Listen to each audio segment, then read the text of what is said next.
नमस्कार विद्यार्थियों। आज अगला टॉपिक लेते हैं। विश्व के कृषि प्रदेश पढ़ रहे थे, जिसमें हमने पढ़े थे गहन निर्वहन कृषि में चावल प्रधान और चावल बिन। उसके बाद आता अगला व्यापारिक बागाती कृषि। व्यापारिक बागाती कृषि प्रदेश और भूमध्य सागरीय कृषि प्रदेश, इन दोनों का हम अध्ययन इसमें करेंगे। व्यापारिक बागाती कृषि प्रदेश, बागान से मतलब है ऐसी कृषि जो एक छोटे छोटे उद्यान लगाया जाता है, बागान लगाए जाते हैं, उनके बाद कृषि की जाती है। और इस कृषि का मुख्य उद्देश्य व्यापार होता है, न कि जीवन निर्वाह। ये केवल एक ही उद्देश्य से की जाती है, व्यापार, वो मुख्य उद्देश्य है व्यापार। तो यह कहाँ कहाँ पर की जाती है, इसकी मूल विशेषताएं क्या है। व्यापारिक बागाती कृषि है, ये उष्ण और उपोष्ण कटिबंधीय क्षेत्रों में की जाती है। विशेष तौर से रबड़, चाय, कौवा, गन्ना, केला, कपास, तंबाकू, कोको आदि ये हैं फसलें बोई जाती है, जिनका प्रमुख उद्देश्य व्यापार होता है। ये वर्ष पर उच्च तापमान, नियमित वर्षा, उर्वरक मृदा और समतल और विस्तृत भूमि वाले क्षेत्रों में इस प्रकार की कृषि की जाती है। इसमें एक बार बागान लगाने के बाद कई वर्षों तक बागान से उत्पादन मिलता रहता है। सबसे पहले प्रारंभिक तौर पे यह कृषि यूरोपीय लोगों द्वारा की गई।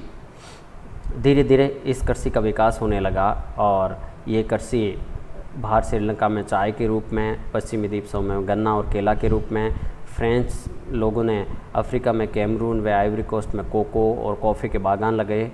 जावा इंडोनेशिया में गन्ने का रोपण किया गया। फिलीपींस में नारियल और गन्ना, और ब्राज़ील में कहवा के बागान लगाए, जिन्हें फेजेंडा के नाम से जाना जाता है, और ये पुर्तगालियों ने लगाए थे। तो इस तरह से ये बागानी कृषि है वो की जाती है अलग अलग फसलों में।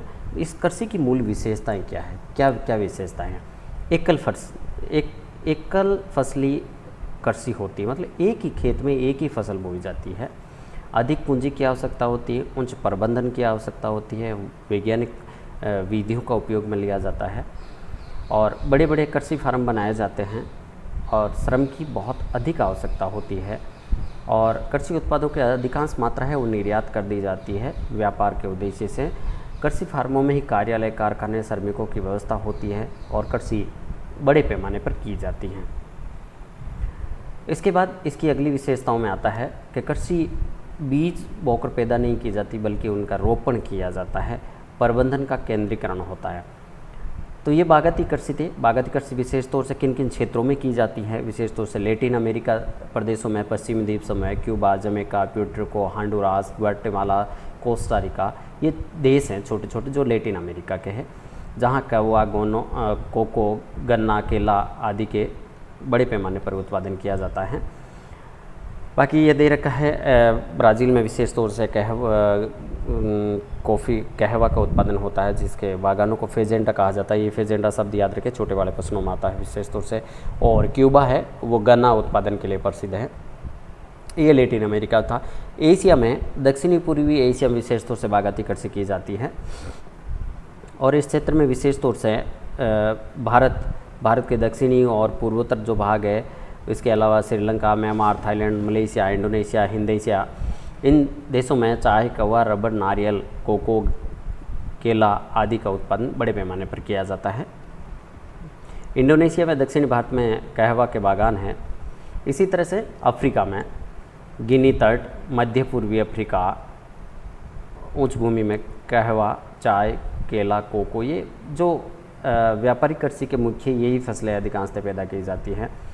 और अफ्रीका में Ivory Coast, Zaire, Kenya, Ethiopia, Tanzania, Malagasy आदि, युगांडा आदि क्षेत्रों में विशेष तौर से इस तरह का उत्पादन किया जाता है।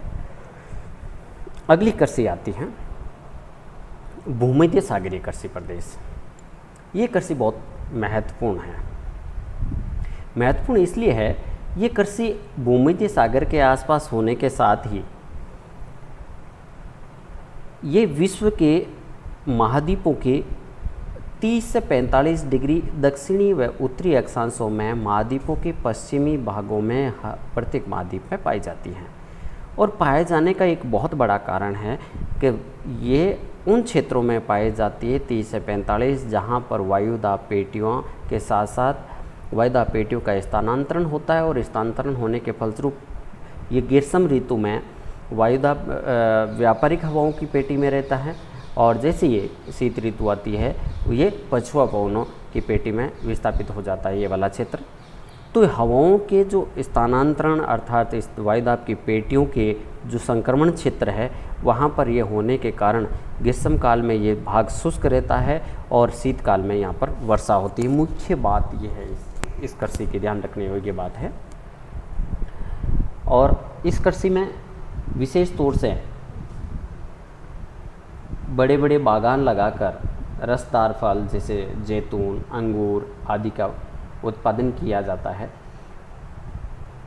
इन 30 से 45 डिग्री उत्तरी और दक्षिणी अक्षांशों में कुछ ही क्षेत्रों में केवल जीवन निर्वाह के तौर पे की जाती है, बाकी विशेष तौर से व्यापारिक उद्देश्य से इस कृषि को किया जाता है।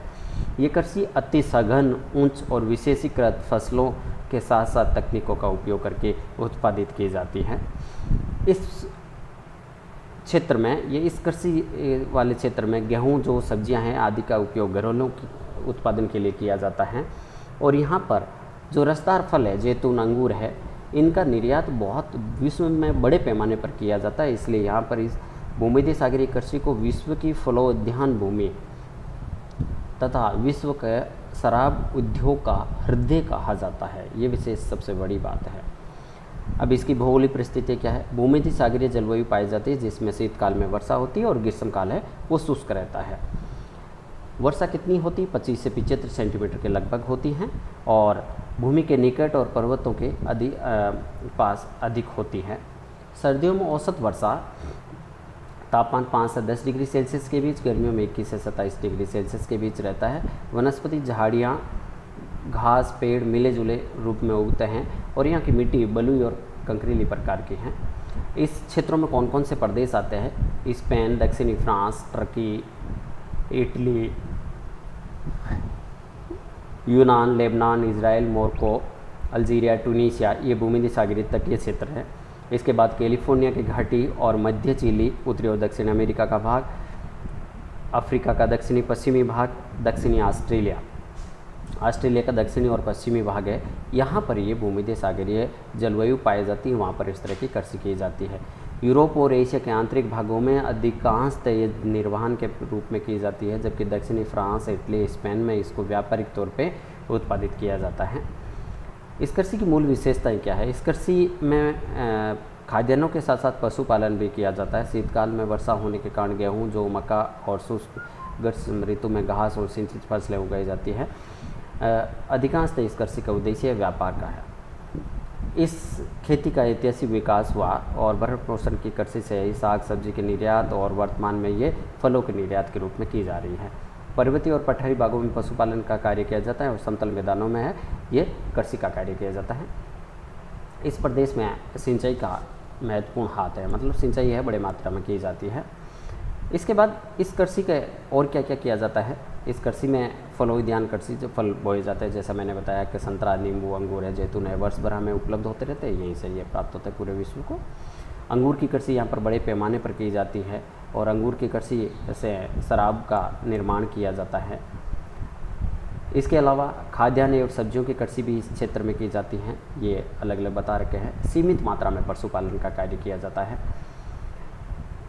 तो यह मूल जो कृषि है भूमध्य सागरीय कृषि और जो व्यापारिक बागायती कृषि है, दोनों ध्यान से पढ़े विद्यार्थी। और इसमें सबसे महत्वपूर्ण है भूमध्य सागरीय कृषि।